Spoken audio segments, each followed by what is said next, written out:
দীর্ঘদিনের সীমান্ত বিরোধকে কেন্দ্র করে ফের সংঘর্ষে জড়িয়েছে দক্ষিণ পূর্ব এশিয়ার দুই দেশ থাইল্যান্ড ও কম্বোডিয়ার সেনাবাহিনী।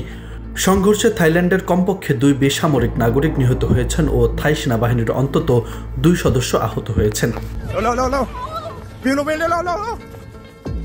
বৃহস্পতিবার ভোরে উত্তর পশ্চিম কম্বোডিয়ার উদ্দার মিনচে প্রদেশে অবস্থিত বিতর্কিত তামওয়ান থম মন্দিরের কাছে উভয় পক্ষের মধ্যে ব্যাপক গোলাগুলির ঘটনা ঘটে। থাইল্যান্ডের সেনাবাহিনী জানায় সংঘর্ষ শুরু করে কম্বোডিয়া বাহিনী। তাদের দাবি, কম্বোডিয়ার সেনারা একটি নজরদারি ড্রোন মোতায়েনের পর ভারী অস্ত্র নিয়ে আক্রমণ চালায়, যার মধ্যে ছিল আর্টিলারি ও দূরপাল্লার BM-21 রকেট।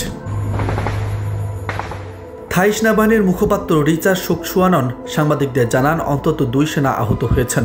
অন্যদিকে থাইল্যান্ডের সুরিন প্রদেশের একজন জেলা প্রশাসক বলেছেন, বৃহস্পতিবার সকালে কম্বোডিয়ান গোলাবর্ষণে অন্তত 2 বেসামরিক নাগরিক নিহত হন, আরও কয়েকজন আহত হয়েছেন।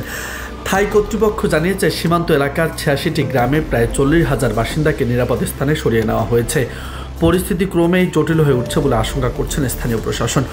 অন্যদিকে এক বিবৃতিতে কম্বোডিয়ার প্রতিরক্ষা মন্ত্রণালয় থাইল্যান্ড প্রথমে আক্রমণ চালায় বলে অভিযোগ করে। তারা বলছে, নিজেদের সেনাদের উপর হামলা করে কম্বোডিয়ান বাহিনী আত্মরক্ষার্থে পাল্টা জবাব দেয়।